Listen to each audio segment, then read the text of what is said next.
Welcome. Take It Up with Jessica Lee. I'm here with Michael Schipper, who is the senior marketer at Google. He's in the charge of the growth marketing for Chrome Enterprise, which That's includes the browser and the Chromebooks. Welcome, Michael. Thanks for having me, Jessica. I love how the Chromebooks are everywhere in the classroom. So K-12 is very dominant as the device for online education. So congratulations on being a major player in that space. Let's talk about the history of education a little bit. It's like, I remember when I was a kid doing homework, there was no laptop, there was no online programs, and then suddenly now my kids, they need a laptop, they need to access online also to do the homework. It's a drastic change. Yeah, well, growing up in England, I think having a pencil and notebook was considered advanced technology in the classroom. But yeah, definitely in the last 10 to 15 years, having tech in the classroom has really meant that teaching has changed a lot as well. And Chrome and Chromebooks have had a lot of success over the last 5 or 6 years in that space. And in 2018, 60% of all laptop and tablet sales in the US from kindergarten to 12th grade were Chromebooks. And what we found is, Chromebooks have been great for replacing that legacy technology in the classroom, and teachers are able to have a much more communicative relationship with their customers and teach in a really different way. So Chromebooks been very successful in the educational sector, but you're actually trying to get more enterprises, different sectors, to adopt this technology. Yeah, that's right. Yeah, so they've been very successful in the education space, and what we want to do is encourage businesses to adopt both Chromebooks and Chrome browser more, so they can have a very secure and fast experience for their employees online. When it comes to some of the top concerns we hear from IT people, one of those is security. And we know that if their employees fall victim to a phishing attack or a malware attack, then it can end up costing business thousands of dollars, and they get locked out of their own data.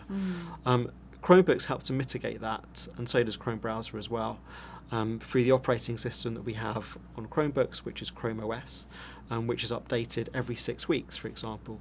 So you always have the freshest and most secure version of operating system on your device. And also, because our Google engineers are doing the latest security patches, and they can see all the different threats which are coming from the web, they make those updates, and you don't need to actually install antivirus software on your Chromebook because the operating system automatically has that in place. Okay, let's talk about marketing. So that's your domain expertise. You must have seen a lot of the changes over the years, and especially being in an innovative company. What are some of the very cool marketing strategies or solutions that you've seen you want to share? Yeah, well, I can talk about some of the changes. So I've spent around 15 years of my career on product marketing, and certainly it has evolved from what it was when I started. I've always worked in the digital and software space. I think it's been really interesting and stimulating, a lot of competition as well, and I think that's helped to shape what product marketing is. So when I think about product marketing, sometimes I think about product marketing as a building that's under constant construction, and the building being the products that you have. Particularly as a software product, it's always going to be evolving, there's always going to be refinements. And as a product marketer, you should focus on how you continue telling the story of your product to your audience, iterating on that message, and making sure that the value proposition is connecting with your audience as well. So I think that product marketing is constantly about fine-tuning that message. And also I think that you also need to be very wary of what your competitors are doing as well, because the differentiation that you have in your products quickly becomes eroded nowadays. When I think back to my career 10 years ago, a product was launched, you would acquire users, and you would be able to maintain that difference between your products and competitors for a good amount of time. But I think that window has been shrinking and shrinking, particularly as more competitors come into the market. If you look at some examples such as Snapchat stories, and then you have Instagram stories, and what made that product different becomes eroded. And so you have to reinvent what that product is. So you have to maybe use new ways of communicating the message, like maybe virtual reality as an option to talk about the stories. Yeah, I think so. I think that could be a good way of doing it. I think that you always have to go back to the audience and understand what your user base wants and look at baking that into the product. And I think as a product marketer, very much part of your job is understanding what your customers want, getting those insights, feeding them back into the product team or the engineering team, and then helping to iterate the product in that particular way. There are some other ways which I think that marketing has evolved over the last 10, 15 years as well. I think one of the obvious ones is mobile. So, when I worked at Google in London, I was working on the team that helped to put out advertising onto smartphones, which was a new platform for us. And it turned out to be a huge opportunity and a huge market. But I think as a marketer, one of the opportunities that mobile has afforded me is being able to reach an audience at all different times of the day in the particular moment when you may not have had access to that audience before. So as an example, what we found when we run some of our advertising campaigns is that you can reach IT executives on mobile gaming apps. And it turns out there's a large audience there, and it's a good way to be able to connect them with a brand message or a consideration message, for example. In the last 10 years, maybe that wouldn't have been an opportunity that I could have pursued as a marketer. And so it's definitely opened up new windows of possibility for me there. Some of the other ways that I think marketing has evolved, particularly for product marketing, is you're able to make use of new formats such as video. And I think that's a really exciting opportunity which is still being underused by marketers today. And I think that video has capacity to tell such a rich and compelling story. And there are lots of studies that show that when a user engages with video, that it has a great uplift in terms of awareness and consideration versus other kinds of channels that you're using. So I think as part of an integrated campaign, video has to be one of the different channels that you're using. Yes, I love video, and I prefer actually to go and learn whatever it is that I'm trying to figure out via like YouTube. So it's a great tool to educate, and I know that there's a lot of education that needs to be done when you're trying to engage with new buyers and getting them to on that journey to understand the benefits and the use cases. Yeah, and I think that in 2020 and beyond, we'll see video being used at all different parts of the marketing funnel. So I think traditionally it's been an awareness tool, but I see that it's becoming more useful for demand, and there are more video formats which are being launched which make it more appealing for someone who works in demand marketing, for example. So I think we'll see a lot of that. And then culturally, I think that one way that marketing has changed is the approach that businesses have to diversity nowadays. So when I think back to when I first started working in marketing like 10, 15 years ago, diversity wasn't a top consideration. It was something that we thought about, but not something that we baked into every campaign. And nowadays I think that to be a successful marketer and have a successful advertising campaign, you have to reflect the society and the audience that you want to engage with. It just makes sense to do that. And I think it's good for business. I think it's good for the brand, and I think it's important to be able to bring marketing up to the same standards as other different kinds of media in society.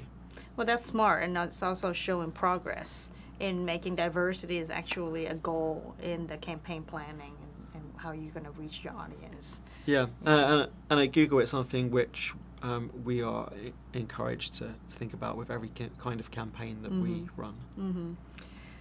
Well, let's talk about lessons learned, because I think that's also very interesting. You know, sometimes you're trying something and you realize it could have done differently, or it could have turned out a lot better if you had done it somehow in another way. Anything you want to share on that lessons learned journey? Yeah. there are some examples which have worked really well, some examples which I think could have gone better. So first of all, I'll talk about some campaigns that I think have been really good and which I've admired in the market. So I like marketing which provides some kind of usefulness to the person consuming it. And you may have had this experience where you're on your phone and you're checking your news articles and you click through to something that looks interesting, it's a catchy headline, and then you're hit by a paywall when you go to the site, and you can maybe read the first paragraph of the article, but you can't get beyond that, and you end up clicking back. You don't have that knowledge that you wanted. But I recently saw an ad campaign that Hulu have been running on Ad Age, and Hulu have provided the payment for the particular article that you want to consume. And so you click on the article, you read it, and there's a message at the bottom saying Hulu paid for this, so you're able to read it. And it had a marketing message as well.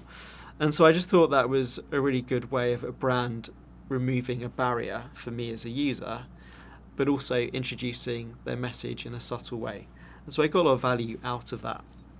So I expect that that's something we'll see more of. Something else which I think has been really good over the last couple of years is how video advertising has become less obtrusive to users.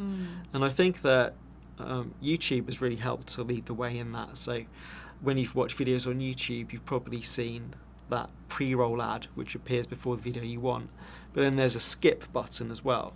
So if you don't want to consume that content, and it's not a brand that's interesting to you, then you can skip to it and just watch the video that you want. But what really excites me is another format which is now available to advertisers, which is called YouTube bumper ads. And these are 6-second videos which appear before the video, but they're very short. And I think that the shortness of the video really encourages a lot of creativity from the advertiser. And so I saw a Subaru campaign, for example, where they were talking about how spacious the trunk of the car is. And how do you do that in 6 seconds? There are a couple of ads that they had. The first one, they showed a really full trunk, and it was packed of all different kinds of camping equipment. And then you heard a voice come out from the trunk, and it turns out to be the family's grandma that had been put in the back of the trunk along with all the other equipment, just showing how big it is. And she was perfectly comfortable, I'm sure. And then the other example was they had a completely empty trunk, but they had a dog that had been on a hike with them, and it had this really large branch in its mouth, and it showed how wide the trunk was. And all of that you're able to do in 6 seconds. I think it was maybe 3 or 4 different shots. Right. But it works really well, and so it does show you that even in a short amount of time you can have a lasting impact. To engage with people, get further information, actually. I think that one area which can be improved, and is something which my team thinks about a lot, is webinars. I think that webinars, getting those right is quite difficult. Do you do something which is going to be shorter, like 10 minutes, and just give you a taste of what your product is about, or do you do something which is longer? And then what kind of format do you have? Is it going to be one-on-one to the camera? Is it conversational like this? I think that there's no right way to do it, and I haven't seen a campaign yet which has really nailed it and been super successful. So I think that it has a lot of potential, but getting it right is something which is something that marketers can aspire to over the next 12 months. I think that with data giving you that ability to do a lot more personalized marketing, you will then be able to offer what is it that the viewer wants. Interactive content, short videos, and even like you're saying, is it just a straightforward talking point? Are we talking about conversational type? And the more choices that they can have in consuming the content they prefer, I think you'll get a higher conversion. Yeah, I think looking at the data and having that feedback loop is really important. I also think it's important not to drown in the data as well. I think when you launch a campaign or do any kind of marketing, you will have your set of different metrics that you want to pursue. Mm-hmm. But what we do is we divide those into both primary and secondary metrics. The primary metrics will be maybe one or two things which are most important for you to define the success of your campaign. So if it's an awareness campaign, for example, perhaps your metric is, what is my brand uplift as a result of people being exposed to that campaign? Maybe a secondary metric would be, what is the engagement with the content? And so that's one way of prioritizing how you think about different kinds of data. But I don't think you want to get lost in it, because once you have too much data and you're looking at too many data points, then it can make it difficult to understand what the impact of your campaign is. Right. Yeah. Let's talk about what's exciting ahead for you. 2020. Yeah. Just around the corner. Yeah. Well, in our team, we are focusing very much on how to make Chromebooks and Chrome browser useful to businesses. So we see a lot of exciting device launches ahead for Chromebooks.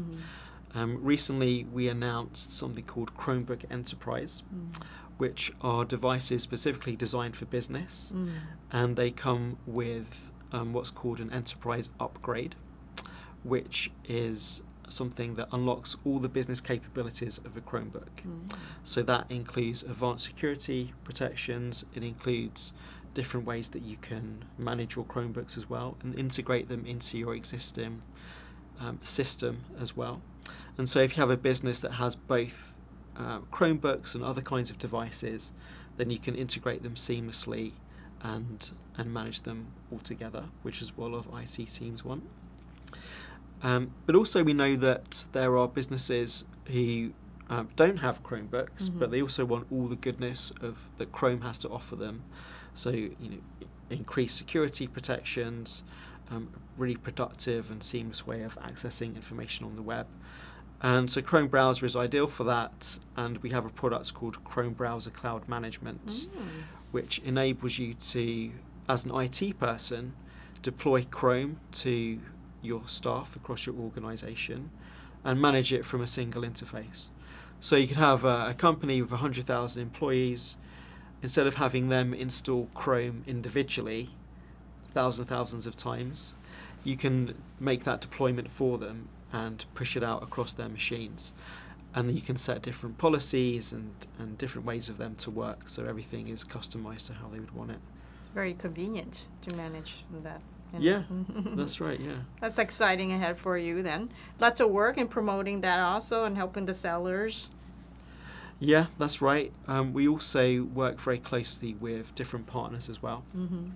And so we're working on different ways that we can enable their sales teams with more information about Chrome, so they can speak with great knowledge and expertise about Chrome as a product. Well, it's been a pleasure having you on the show, Michael, to talk about the Chrome Enterprise business. Thank you so much for being on the show. Thank you so much. It was really good being here. There you have it, folks. Take it up with Jessica Lee, Michael Schipper from Google.